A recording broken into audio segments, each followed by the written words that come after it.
Thank you, that was kind.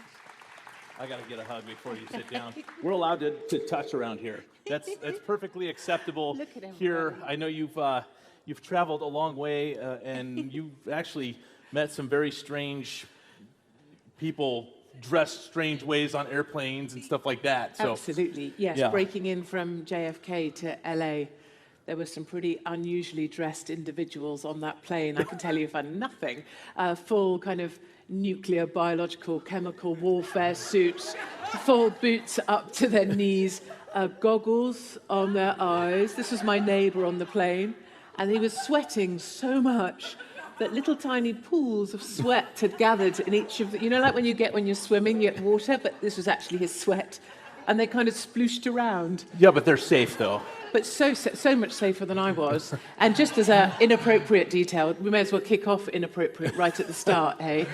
He didn't go to the bathroom for the whole 7 hours, so I don't even want to go into thinking about what went on there.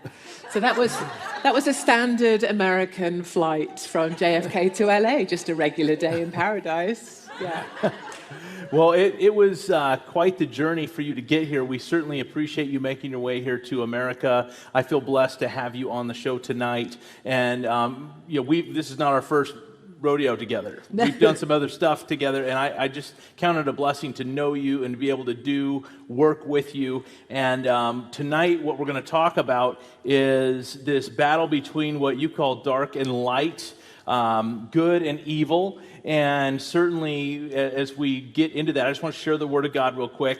Ephesians chapter 6, it tells us in verse 12 that we do not wrestle against flesh and blood, but against principalities, against powers, against the rulers of darkness of this age, against the spiritual host of wickedness in the heavenly places. And so, she calls it a battle between dark and light, good and evil. And I can tell you, it is a spiritual battle that we are in. We are definitely dealing with the powers of darkness. And yet God has said, if you are here tonight, you are a believer in his son, Jesus Christ.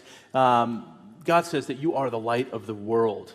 And here's what he says in 2 Corinthians chapter 6. It says, do not be unequally yoked together with unbelievers, for what fellowship has righteousness with lawlessness, and what communion has light with darkness? And here's the fact, where the light is, the darkness cannot dwell.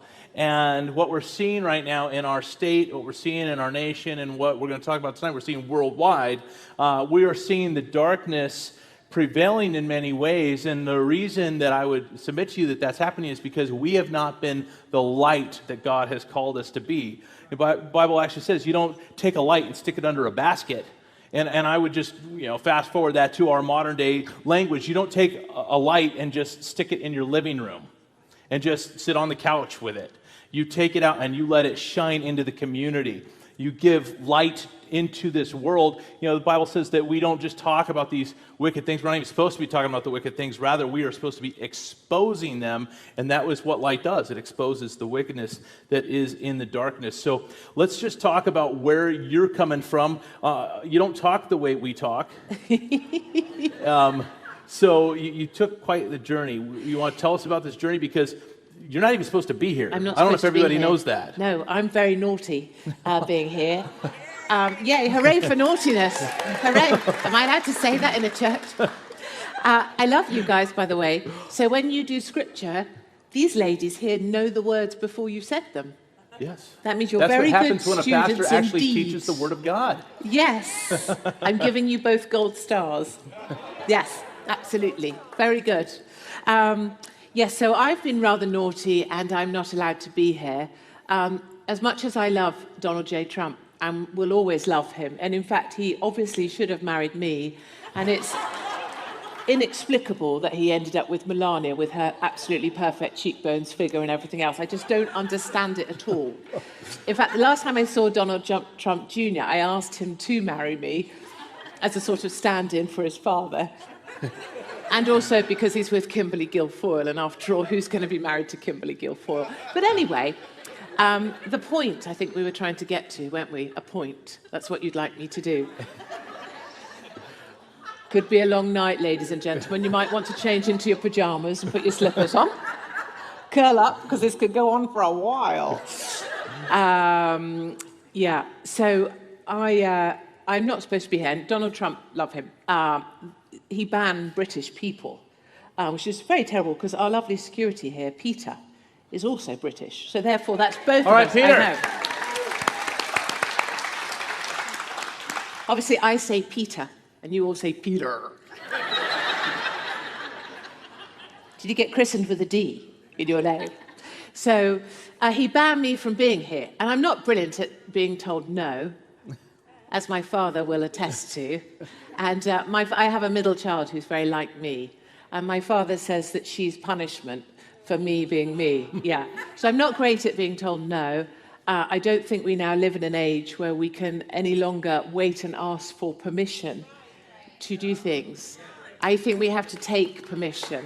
Politely, yes, and with a smile, always. And never attacking someone who's not in power and is only doing what they've been told to do, but always taking permission politely and with a smile. And the more that you get into trouble, the more British accent you should put on. That's also my learning. If I'm trying to get a bigger coffee than I'm actually owed, I will go very British indeed. Can I have a cappuccino? Thanks awfully.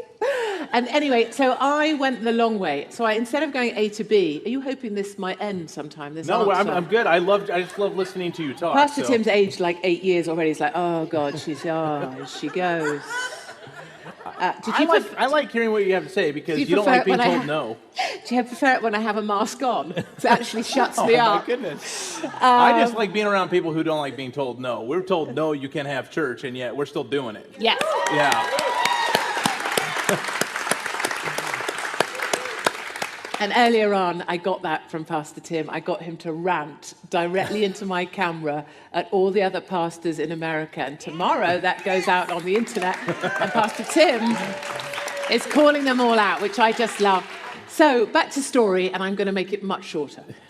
So instead of going A to B, Britain to America, which you'd think was a fairly rational and normal thing to do, come and visit, our sisters and brothers, I went to where I was allowed to go still, which was Barbados. And then from Barbados, Americans were allegedly still allowed to come back to America. And I thought, I'll go to Barbados, pretend to be someone from Barbados, which I think you can agree I can do a pretty convincing impression of a Bajan individual, pretty much local. And then I'm going to fly from Barbados to LA. Brilliant, sorted. So whilst I'm in Barbados, they cancelled down all American airline flights to LA, because, of course, we all have to be ridiculous, because Newsom. And then, meanwhile, I have to have testing at the airport for COVID. I have to have one of those swabs where they swab your brain. And I'm not going to say, and this is in the airport terminal. So we're testing for COVID in an airport terminal, and they've all been taught that all Americans and British people are bad. Anyway, so the guy looks at me, and he gives me the rules. Number 1, you don't shout out. Number 2, you do not grab me. And 3, you sit on your hands. And I'm like, what? And I see why now, because when they shove this thing up your nose, the first thing you want to do, sorry to gesture in your direction, but it's grab those things and twist them hard. I will say I managed to scare him a little, though, because of the size of my nose, which you'll see in profile. Hold on. It's quite substantial, I think we'll agree. My father said you could put me in this garden and use me as a sundial. Anyway, so I looked at him with this swab and I was like, you've got a job on your hands. You might need a longer swab, my son. Anyway, so I had my swab done. And then what you have to do is go into isolation. If you're British for 2 days, if you're American for 7. And then you have to stay in quarantine for 14 days, calling in with your temperature twice a day. And eventually you are told that you can leave the island. So I did that for 15 days. I didn't actually take my temperature. I just made up one that was in the normal range and called in with that because, hey, detail. And then eventually I got on a plane to JFK, not knowing actually whether they would let me in, not knowing whether I'd be rejected or sent back. It wouldn't be the first country that I've been banned from, if I'm honest with you. I'm already banned from South Africa for my work with white farmers there. So I got on that plane not knowing what would happen at the other end. And I was looking at the immigration officers. I don't know if anyone else does this. Probably not, because you're all very normal and I'm the weird one. But I was like, right, which one looks like the lesbian? Okay, I'm not going there. Which one looks like they vote Democrat? Okay, I'm definitely not going there. Which one looks like they don't eat meat? I'm not going there. And so I tried to pick the immigration officer at JFK that looked like they might actually kill someone or use a weapon or vote Trump. And as I got this tough-ass looking woman, gave her a little bit of a I love Trump brr story, and she said, welcome home and welcome back to the USA. And I tell you, I got to the luggage carousel, I won't do it here because I don't know if camera will kill me. Can I run up and down? Sure. Okay. I think. I know, it's a full performance art, this. So I'm at the luggage carousel and I'm like, yes, yes, yes, yes. And then I realized I just looked like I had smuggled heroin. So I was like, and then tried to act normal and got in. So that's my entry, and that's my determination to come here, and that's my determination to help fight for great people who are standing against the system, who are not seeking permission, and who are determined to get 4 more years. Well, we certainly appreciate you making that trip. Normally, 14 days in Barbados is something you desire to do. No, I know. Listen, there's worse places. Yes. My story was almost longer than the quarantine. Well, you're saying that there is some hope and some optimism, and you've seen some of that. You've also seen some of the damage that certain politicians have done. I saw that you stopped by Skid Row, and for you, you've been there before. Yes, I've slept on Skid Row for a couple of days. I think one of the things that's really important if people want to call themselves journalists is no longer should it be acceptable that you can sit in a studio and be part of a panel and regurgitate the same opinions that we've heard 55 times before. And I level that criticism at both sides. This isn't a problem that's peculiar to CNN. This is a problem that's peculiar to Fox and others as well. I think what we need actually was those old times of journalism when people used to go out and show you stuff. And once they'd showed you stuff, they allowed you to decide how you'd like to process the showing of stuff. And it's something I spend a lot of my time doing now. Yeah. I'm used to being booed in the UK, so applause is very kind, thank you. But so I travelled across the Med with migrants. I've stayed in the migrant camps at Calais. I slept on Skid Row, and then the first thing I did when I landed in LA was go straight to Skid Row and spend time there, because I think it's a good metric for where we're at. I think it also allows you to get a sense of a place. And Skid Row is darker now than I've ever known it historically.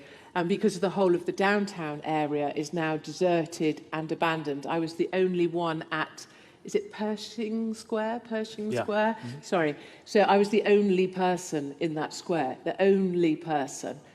And all the stores are boarded, all the streets are empty, apart from homeless individuals or those struggling. And therefore I see Skid Row very rapidly pushing outwards to the rest of downtown because it has nothing to push back against.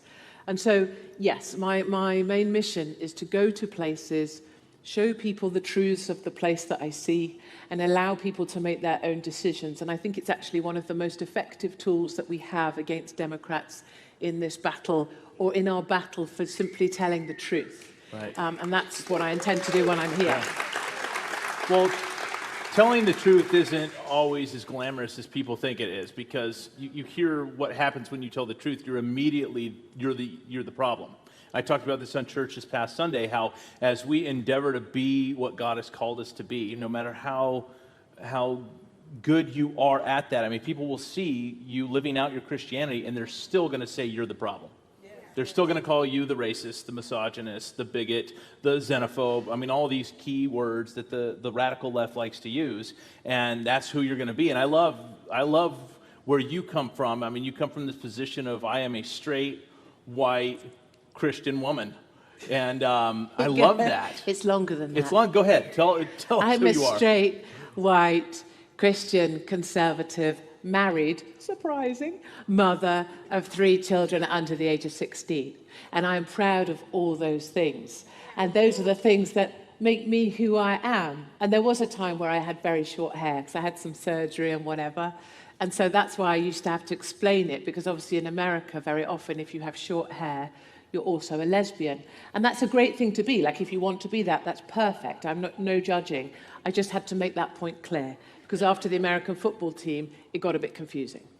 Gotcha. All right. So you're straight, white, all those things you said, and it's not politically correct to say those things. No, those are all the wrong answers in my country. They're just wrong answers. And I think to Pastor Tim's point, one of the things that you learn early on is to accept all the labels.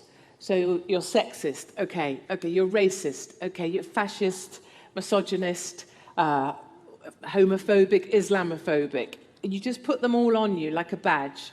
And then you look at the person and you say, okay, I've got all your labels. Now can you listen to what I'm going to say? And you try again and you take them forward again. So you don't try and push back against their labels. I don't think it's helpful. Some people say, oh, well, my husband is black.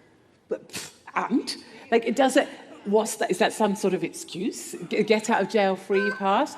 I think what we have to do is own the label, remember where our spine is, and come forward again and say, could I just see what your views are on this? I'd love to hear your views on this, and try again.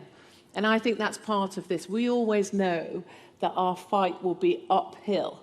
I think it's something we accept. I don't think Pastor Tim or I have any regrets ever about putting ourselves out there. And actually, we have to take accountability for that because we made that decision. I made the choice to put myself out there. So not everybody's going to like me. I have to own that as well. Maybe some people will hate me. I have to own that. And some people might want to come and physically harm me. I need to own that as well. Those were all part of my decision to put myself out there and tell the truth as I see it.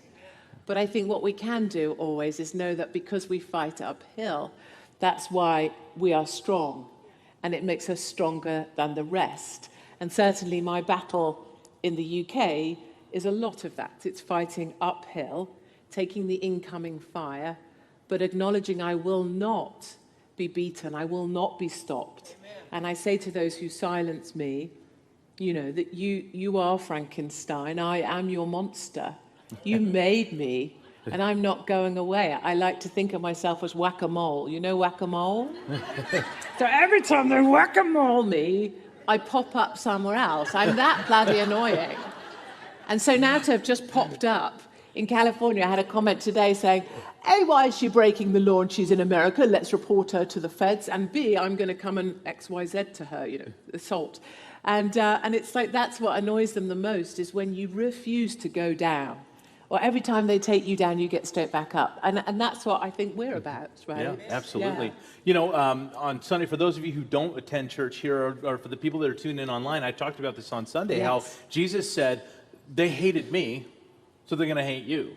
You know, and there's this perception in modern Christianity that thinks, oh, well, we can just all be liked by everybody. And the fact is, if you really, truly study what Jesus said, he said, look, people are going to hate you. So just get over it. Don't have this strong desire to be liked. Just move on with your life, knowing people are going to hate you, and just get over it. And that's how we have to be. We can't sit around hoping that everyone is going to like us, especially when we teach and speak the truth. I think that's right. Yeah. I also think, you know, being liked is overestimated. I went to a convent school, probably shows. My father would say it was start of all my problems. I was taught by nuns. And Sister Bede always said, in an essay I wrote when I was little, I used the word nice. You know, you had to use big, clever words. You couldn't use the word nice. And Sister Bede said, if there's one thing you don't want to be or write, ever, it's nice. And I took her literally at her word. I think Sister Bede probably looked back over the years and thought, I maybe shouldn't have taught her that. But I think being liked is overrated. I think we bring our children up to imagine the only thing they want is likes, you know, likes online, like for a picture.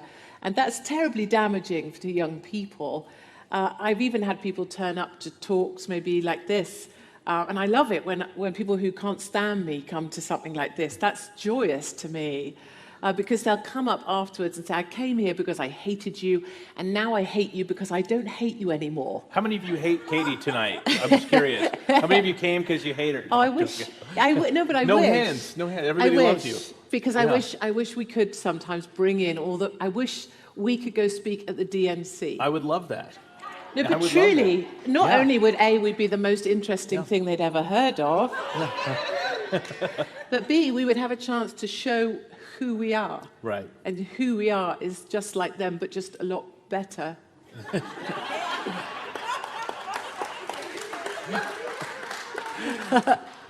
So we are seeing America kind of catch up in a sense to the UK. I was talking when we first met. I was in the fight, and still am in the fight against the sex ed that's going on, this indoctrination in our school system. And I'll never forget. You looked at me. You said, "You know what, Pastor Tim? You were catching up to us. We've already been there. We've already been doing this." And so, in many ways, we in America are just starting to catch up to the rest of the world. And so, tell us about that, because I'll never forget what you said. You spoke at the Unite IE Conservative Conference, and I love what you said, because you kind of left everybody with this. You said, let them have their issues, their tissues, and tears. We are armed with facts, firearms, and the Constitution. I love that. I love that. I said that. You said that. And you remembered that. And I remember it because it was so really impactful. And you basically told everybody, you better get out and vote for Donald Trump or you'll have me to deal with. I love that. You just laid it down. But it's so radically important that we get out and vote and that we vote properly. Tell us how you see kind of where you live and how we're just kind of creeping up on you guys. Yeah, so I should start out by saying, and importantly, I love my country. You know, I love my country so much, I would fight for my country. I went through university, I studied economics, and then I was sponsored by the Intelligence Corps, and then I went to Sandhurst, which is British Army officer training, the Royal Military Academy, Sandhurst, and I became an Intelligence Corps officer, and I signed up to be in the Intelligence Corps for 35 years. Now, I didn't serve all of those 35 years. I have been on TV and radio shows where they've gone, oh, so you served 35 years. And I'm like, how old does my face look to you? Because it's alarming my brain that you think I did that time. I had to leave before the end of my term because I had to be medically discharged because I had epilepsy as well. But my point is, I love my country such that I will fight for it. And I think I still do that right now, just in a different way. But the truth of my country that I must tell also is dark.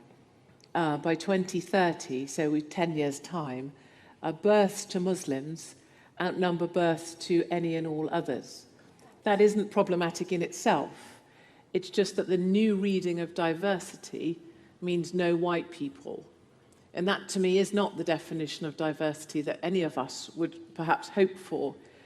So Mohammed is the number one name. Muhammad is the number 2 boy's name in the UK. And by 2040, so just 20 years' time, I'm a minority in my own country. I'm already a minority in London.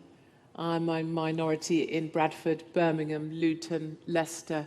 The list of towns, Bradford, goes on and on. And that's really the darkness. It's not just the darkness in itself, but what you're starting to see here, Minnesota, Minneapolis, is the creep of an alliance between the left and the Muslim majority. And that is why, for us, I know it's something we're going to touch on another day, but why our Jewish diaspora, our Jewish community, only has so much time left. The clock is ticking for them. When I spend time in Israel, the warning to my Jewish friends in London is to treat every day like September 1st, 1939. And I can tell you on the 11th of December, when we had our last election, general election, like your election in November, my Jewish friends in London had their bags packed by the front door once more. Because if Jeremy Corbyn got in, our descent into extremism, Islamist-backed extremism, was going to be so rapid, they knew they had to get their families out. And we were saved on that day by people coming out. And so interestingly, where we go down a dark path, you follow, but when we rise, you rise. We rose for Brexit. You know, people came out, I write 17.3 million people, which is like one town in Texas. Is that right? Right? So all of us Brits came out and voted Brexit. And that was a moment, I tell you, 12th of June, was a moment you couldn't believe that could still happen in my country. That silent majority sang out And it was such a glorious day. That happened again on the 12th of December. We were told we were going to get Labour, Jeremy Corbyn. That was the moment the country would be gone forever. And even people who lived in what was called, if you just roll with this, in England, the left is red, Labour red. This was called the Red Wall. Part of England that was forever Labour, red, part always Democrat. Their fathers' fathers were Democrat. They worked in the mines, in the woolen mills. This was working class, industrial class left. They came out and they voted Boris Johnson because it was the right thing to do for the country. Yes. And that, to me, is what we're just made my goosebumps go. That's what we're starting to see here, is the Lyft driver who gave me a lift home the other day saying, I'm with Trump. I'm with Trump. He's the Lyft driver. I was like, this is a Democrat car. I'm going to keep my mouth shut. And so then the Trump mask came out, my Trump banner came out, I had Jews for Trump.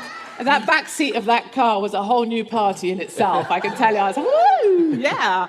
So he got 5 stars and a tip. And then today I was in the post office, what's it called, the US? Oh, UPS? UPS, sorry, Yeah. I want to say USP, and I was like, that is not right, that's ultra-sensory perception. UPS, I apologise. And the gentleman there had a mohawk. Remember those hairstyles that were like this? You know what I'm talking about. Did you have one? No. It was bright blue. Not now. Hey, that's beautiful. I didn't think you had That's a beautiful. blue mohawk under that hat, sir. Bless your soul. But it would have been great if you had. So anyway, UPS, blue mohawk. So I'm thinking, Democrat, be nice, be pleasant, be nice, we can bring him over. I just have all this whole thing. My head is a whole world of drama. So I get up there, and a lady was rude at the counter next to us. A lady was rude to the member of staff, unnecessarily, an older lady. And so I felt the need to remind her that the member of staff was politely trying to serve her, and would she mind being polite in return? At which point, of course, my mask's off because I'm needing to lecture a member of the American public. I turned back to the gentleman with the blue hair and I said, oh, I'm sorry. And he went, well, I don't mind. And I went, well, I'm not a believer in this load of bollocks anyway. Sorry, Pastor Tim. And he went, I don't even know what that means. oh, so. Excellent. God bless you. God bless you.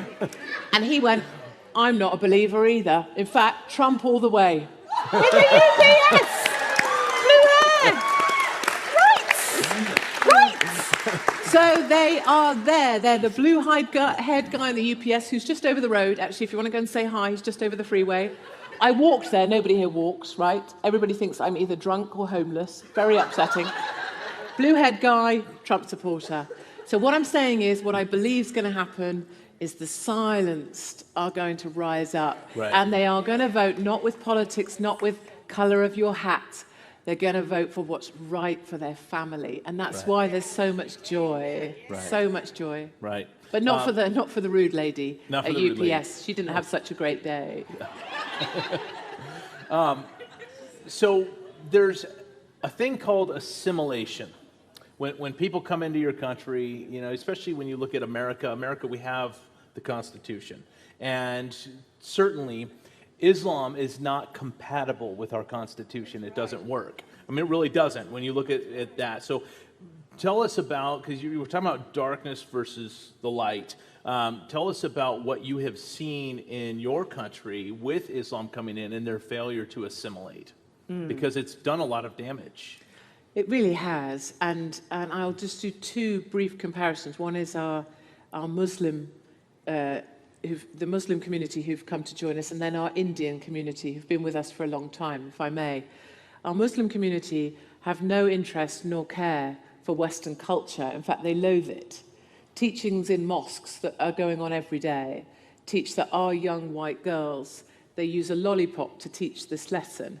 And the lollipop, you know those lollipops, those round ones that you lick when you're a kid, or if you're me, you still buy from Target. Yeah. With the pink, that has like a plastic wrapper on, they teach that British girls are lollipops without the plastic wrapper on. We're dirty, and therefore any kind of fly that wants to can land on that lollipop and use it how it wants. that British girls are dirty and therefore Muslim men can use them how they want. And that's why our young white girls are the target of mass grooming gangs, where our white girls are plucked off, and this can happen to perfectly middle-class, respectable girls. They have big cars, they send out their best-looking, nicest-smelling gentleman, he hooks them in, and then those young girls, 14, 12, are passed round in groups.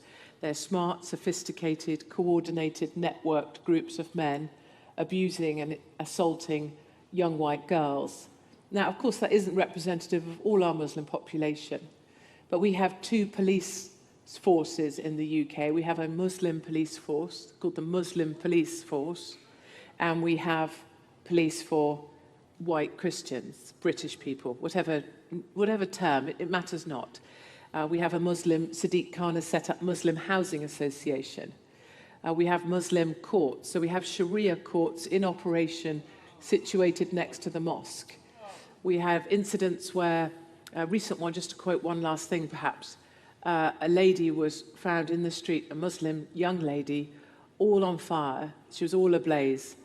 And a man ran out from his garage, where he worked, to try and put her out. And he doused her out and put her out. And I went there soon after, and the grass where she lay was all blackened. And he put her out, and the Scottish police were there to deal with it. Now, just after that, the local mosque that she attended put out that it was a sister that was involved, so a member of the Muslim community, that a good Muslim does not gossip about what goes on in the community, and that there's no further cause for concern. The Scottish police came out and said there were no suspicious circumstances. So what that's basically telling you is that the community is saying it was one of our daughters and she was being dealt with, and our police said there was no suspicious circumstances. So an honour killing where young girls are set ablaze if they don't marry the person they're supposed to marry, or perhaps they date someone or whatever, or wear the wrong clothes. So I'm just telling you that that's what's going on in cities. I've been to cities where they say to me, "Where are you from?" Because I'm the only white person there. I went to visit Tommy Robinson when he was locked in Belmarsh. The same again, and a gentleman said to me, "Oh, it's a bit diverse around here for you, isn't it, Hopkins?" And I was like, "Well, it is now that I'm in town, son." So our towns and cities are overrun, truly, and we are the outsiders. And with a rate of birth that is outnumbering us, if you looked at any of the primary school intakes, of course, we're about 70-80% intake Muslim and white minority, and English is not the first language in increasingly majority schools. So English is rapidly not the first language in England. And if I may very briefly touch on our Indian diaspora, they joined us in the 70s, came over from the West Indies to help in the mills, help work, and they are the best of us. Our Indian community, our Hindu community are the best of British. They came, they wanted to be like us, but retain things that were great about their culture. They worked harder than us. Their kids are smarter than us. They do their schoolwork on time. They turn up looking immaculate at school. And I cannot tell you, I work with the embassy to help them in any way I can. Last time the Muslim mob came for them, I went in there and got in their faces and backed them off a little. But they're the same Indian community that you will have seen. Howdy Modi coming over with the Trump supporters. Millions of Indians are with you, and they're the best of us. So assimilation can absolutely work. Our Muslim individuals have come to take over. And my question, of course, that remains unanswered, and if anyone on YouTube has got an answer, I'd really like to have it, is if Islam is so fantastic, why do Muslims always come to Christian countries to seek refuge or a home? Why never Islamic countries giving host to their own? Yeah. Right. And when you speak out against it, it's not received well. You want to tell everybody about your experience? I mean, people want wedding gifts. You know, how many of you, like when you get married, you register, like you go and register to get your gifts? You guys know that? Like, how about getting somebody's head? So, it's a standard wedding list gift, you know, is it course. not? Yeah. A Hopkins head. A Hopkins head. So when they come for you, they really come. I know we talk about cancel culture, and it worries me a little because I think we've given a polite title to something that can actually be... We made it sound a bit like a birthday invite. Oh, would you like a cancel culture? Oh, yes, thank you. I'll take two. Actually, when they come for you, it can be incredibly not just damaging, but, my personal belief is they'll come for you until you're swinging from a tree.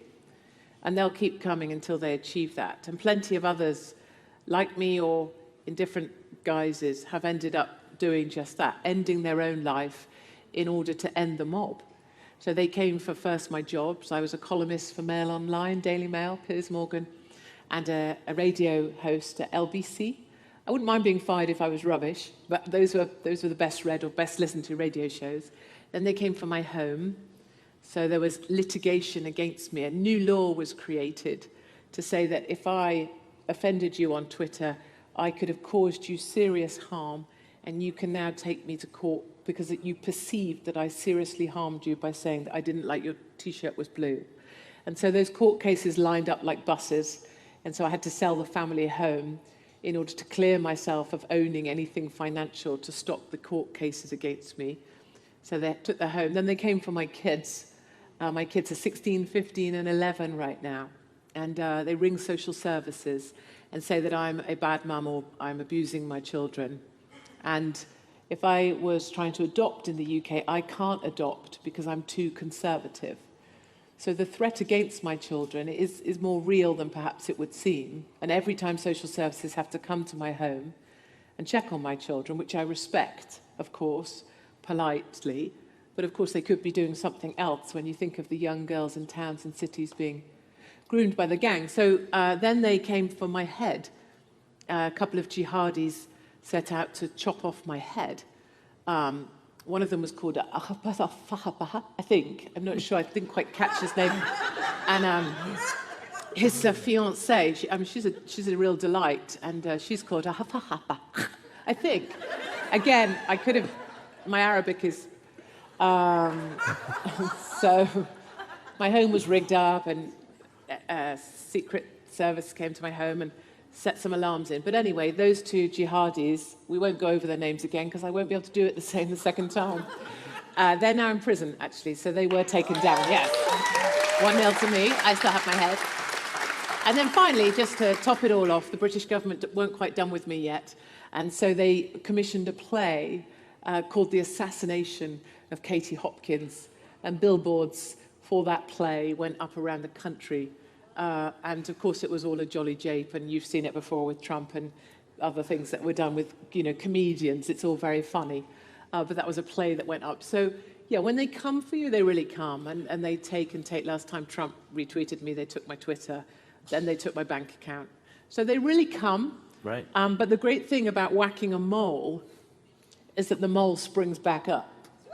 And here we are. And I thank you for being here, and I thank Pastor Tim and his team for having me here. Yeah, well, like I said, we're grateful to have you here. So grateful you made the trip. We still have a bunch. You still got more time? Oh, as in now or in now. America? No, right now with us. We have always got time. We want to get through. Yes, I want to talk course. to you about your experience with BLM. Yes. And just what we've got. I mean, I've spoken about BLM, and to me, when I look at everything they stand for, it's everything that I don't stand for. They stand for against everything I stand for, and it's funny because they say Black Lives Matter, but their organization doesn't seem to really give a hoot about Black lives. No. And like I've said a lot, is if they did, they would be in an uproar over Planned Parenthood being planted in every black community in this nation. So what's your experience been with them? And how do you see that as a threat to this nation?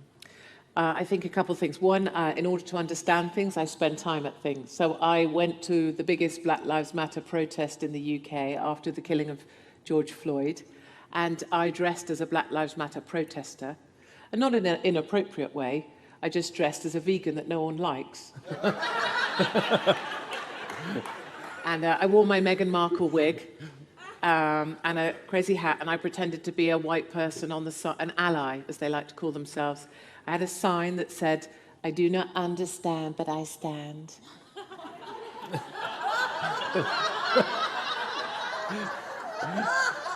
And I looked really sorry for my whiteness. And then when they went on a knee, I went on a knee. And I was like, right. And then, so being amongst them is a really good way to understand them. A couple of things about Black Lives Matter. Number one, when they turn up and they've done their bit, which is a kneel and a bit of this and a bit of say his name, George Floyd, say his name, George Floyd. After that, they've not a clue what they're doing. They have not one clue. I watched them all and they all looked around and went, right, what now? What now? Anyone? No idea. Okay, let's go and break some stuff. They don't know where they're going. They're not a movement because they don't know what to do. After they've done the knee bit and the shout bit, they don't know what to do. Second up, Black Lives Matter, very clever. If you want everybody to join your movement and agree with you, call it something that you can only agree with. Black Lives Matter. Okay, great, we all agree with that. So my next campaign is going to be water is wet. Water is wet! Say his name, Arrowhead. You know, this is where we're going with this. So it's this idea of rallying people because they have nothing to push against, they have nothing to fight for, and all they know to do is break stuff and go against, right? Our grandparents fought in the war. They fought for freedom. Women fought for the right to vote. They've lost all that fighting for, and all they know is to pull down and destroy. And one anecdote from my Black Lives Matter protests is that when I got myself to a safer space, I got my wig off because it was pretty hot in a wig. I then started tweeting that I'd been amongst the protests, so there's my face with all of them in the black background. And of course, they're like, hunt her down. At this point, I'm already going. But some of the posters they had up were like, Katie Hopkins is the problem.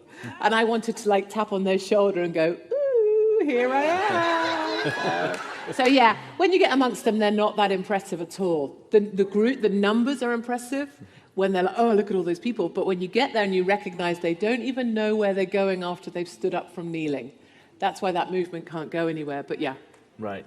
So what about their allies? And what about these corporations that are basically taking our money and funneling it to them? And, you know, I mean, there's a sense of public shame right now if you don't buy into that movement. And it's weird because we even have our president called it a terrorist organization.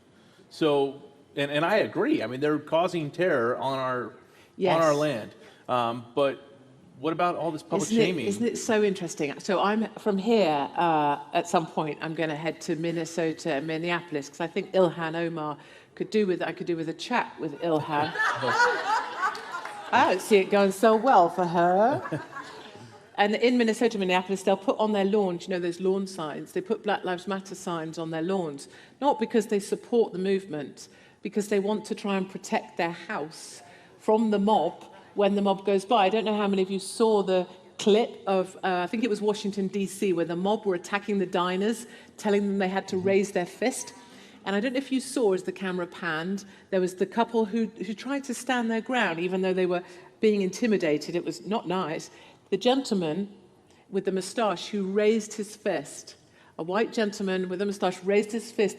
He didn't do that because he was with Black Lives Matter or supported them or was an authentic believer. He did it because he wanted to protect his dining space, his meal, his safety. Oh, look, pick on her, and look, here I am with, oh, look, I don't stand, but I don't understand, but I stand. No, that time is gone. That time has passed. It is time to pick a side, and now you have to pick a side. And you don't get to put that lawn sign up, no. Right. And you don't get to raise your hand, no. And you better not be doing that if I'm anywhere near you, because that will be the last hand you ever raise. And if that lawn sign is sitting in your lawn right now in Minnesota, know this, it's not going to be there when I get into your town. Time to pick a side. There is no in-between anymore. There's no playing friends. There's no playing nice. There's only our side and the light, or you sit with the darkness. And if you sit with the darkness, you own that decision and you own that choice. Right. But for us, we will encourage politely, or by physical force if I'm required. No, we will encourage the others politely to come with us into the light. Right. And we walk in the light because he's in the light. And, you know, we look at what's going on. It never has it been clearer in my lifetime that this is a spiritual battle. For me, it's so crystal clear that there is the darkness there is the light. And it's weird because God actually told us about this. He told us, I listen to my pastor, who happens to be here, Pastor Tom Hughes, is right here. And he talks about this. God says that nation will rise against nation, and that word for nation is ethnos, where we have this idea of ethnicity, right? There are people groups rising against people groups, and these are one of the signs that we were told to look for, that we would see a rise in this, a rise in people group rising against people group, and certainly that's what's going on. And it's funny because you get so many people buying into this, and yet they really, like you said, I don't understand. They have no clue what it is they're standing for, and yet we see this has crept into so many places. My bank supports Black Lives Matter. Stores that I've gone to, they have it on the receipt that a portion of it goes to Black Lives Matter. I mean, this is getting ridiculous. And really, when you look at all these things that go on, one thing's always true is follow the money. And when you look at where this money is going, it's going straight into the pocket of the Democrats. It's going straight into funding their ability to continue pushing darkness upon us. And you couldn't be any more correct when you say, now is the time to pick a side. Yeah. And if we want to see in America for our children's children, we want to see it, a place for them to grow up that's safe and secure, we have to stand against this unrighteousness now. And a major way we could do that is by voting. And you look at the statistics on voting records amongst Christians in California, and it sucks. Californian Christians don't go to the polls. Only 50% of Christians, evangelical Christians in California, only 50% are actually registered to vote. And of those that are registered, only 50% of them vote, which means only 25% of Christians vote. And out of the 25% that vote, most of them don't know how to vote. They don't know what to vote for. They have no clue. I've had Christians tell me that they're going to vote for Biden. These are people that fly the banner. Now I say Christians. These are people that fly the banner of Christianity. These are not Christians. And I'll tell you why. Because a Christian does not vote for somebody who is good with killing babies in the womb. Plain and simple.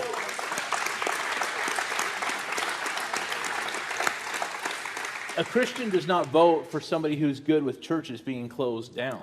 That's not what Christians vote for. And so it's never been any clearer. It's very, very clear what the choices are coming up. And I know this, that coming this election season, we will be ballot harvesting or ballot collecting or whatever politically correct form you want to call that. But we are going to be collecting ballots here at the church. We're going to be taking them, delivering them to the county registrar of voters, because they're already trying to rig the election through voting by mail.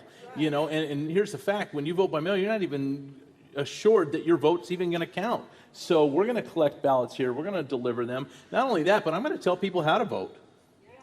I am. There's so many people, they don't know what to vote for. They don't know which, on the judges, what do we vote for judges? And and we have to know how to vote. We have to know. And here's another part of the problem, Katie, is we've got pastors in pulpits that have not a clue. They don't know who to vote for. They don't know who their city council members are. They don't know who their school board members are. They don't know who their elected representatives are at all. And yet they're the ones that are supposed to be leading the culture. We're supposed, as pastors, we're supposed to be leading people in things spiritual. And what could be more spiritual than this battle we're in? This is a spiritual battle. And I just, isn't Pastor Tim a marvel? I mean, really, isn't he? I just think it's so disappointing when you see these pastors that don't open their doors.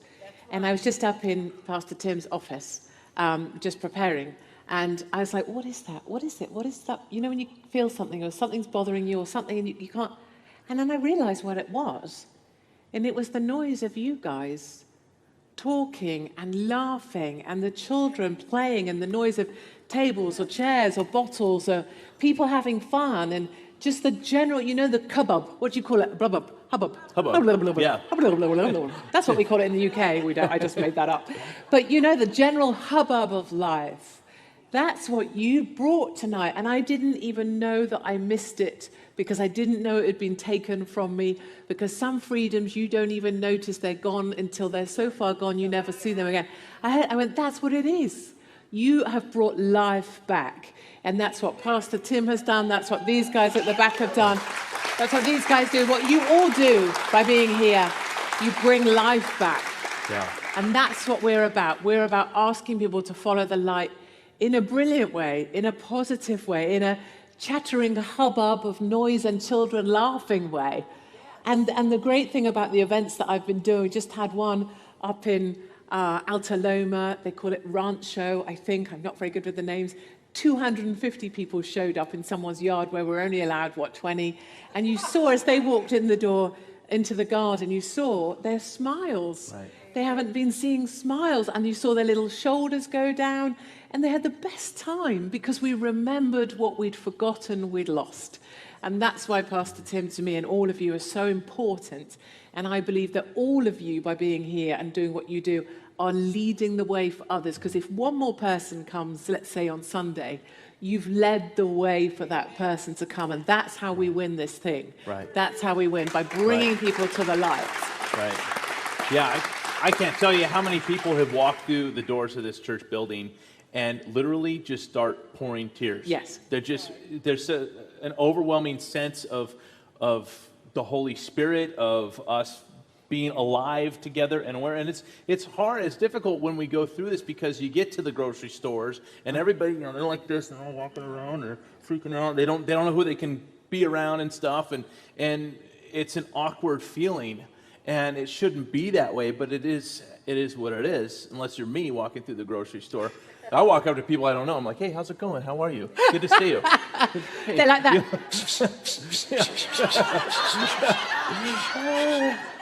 But the thing is, though, when you come into church, it should never be that way. No. The church should be a sense of stability, and it should be a place where you walk in. And the Bible says, greet one another with a holy kiss.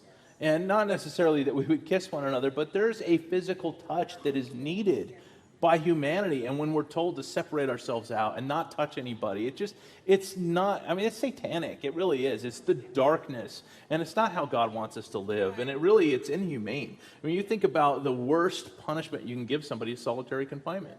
It's the worst thing you can do to a person. It's not how God designed it. It's not good for a man to be alone. You know, we're supposed to be around people. And I don't know, I could go on all night about this. It really is quite frustrating for me. But there is light at the end of the tunnel. First of all, if you are a believer in Jesus Christ, you're working from victory anyways. You know, Jesus Christ has already won. You know, so we're already on the winning team, plain and simple. You know. That to me is super encouraging because you can walk around and not feel defeated. You know, and it's easy nowadays to feel defeated, but when you think about the fact that we've already won, if you've given your life to Christ, you've already won. And you're spiritually alive. You can see other people walking around spiritually dead, and you just feel bad for them because it's a creepy thing seeing people walk around spiritually dead.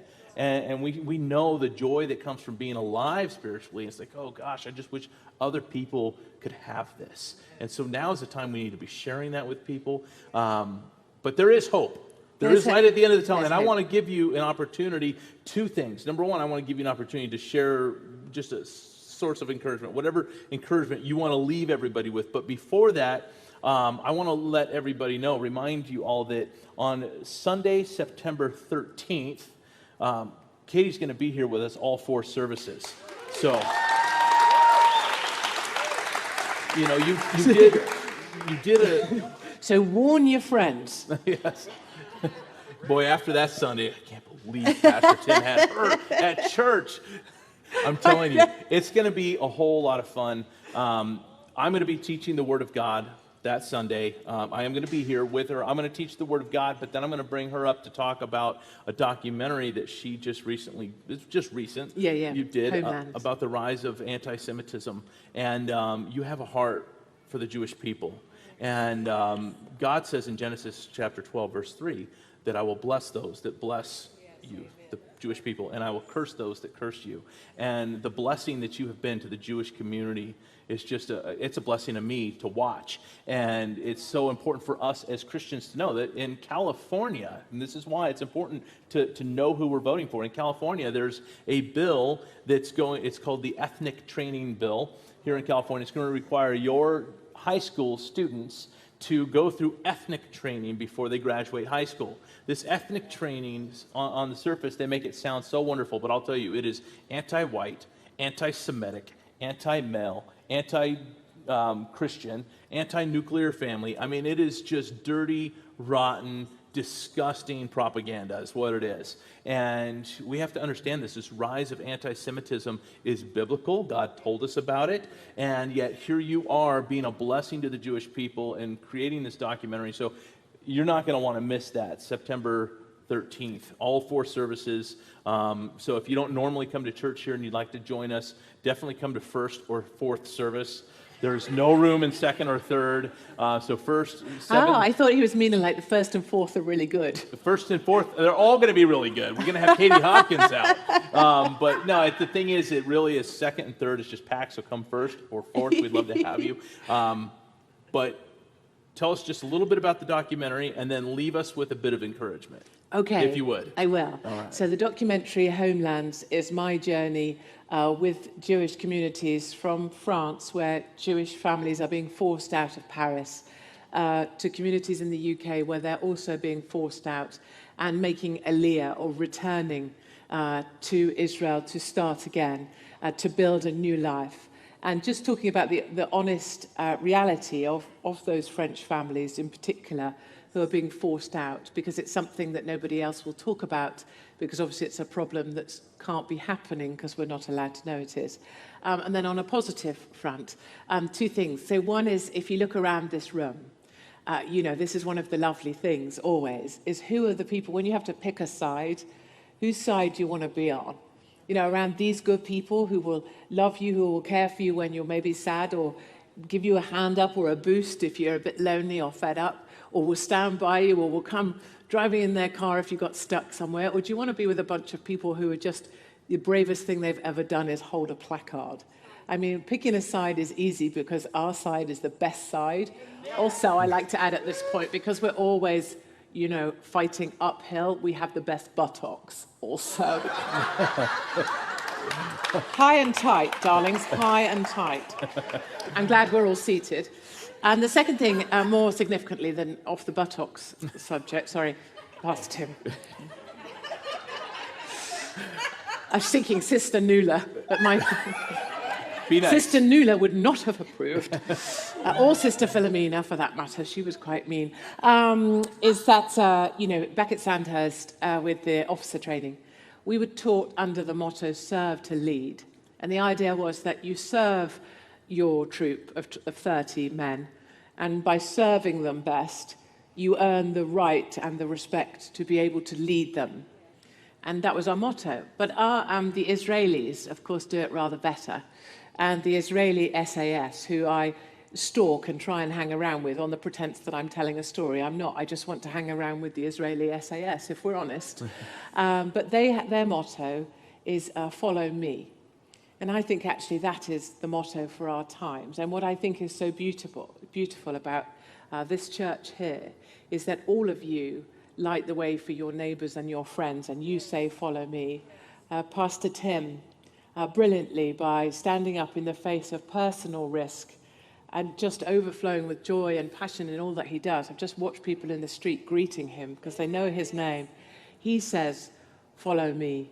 And I think for all of us right now, if we're ever in times of darkness or we're wondering what to do, we can look back at this and know that wherever I am, I will always be saying politely in my very best British accent that you can follow me too.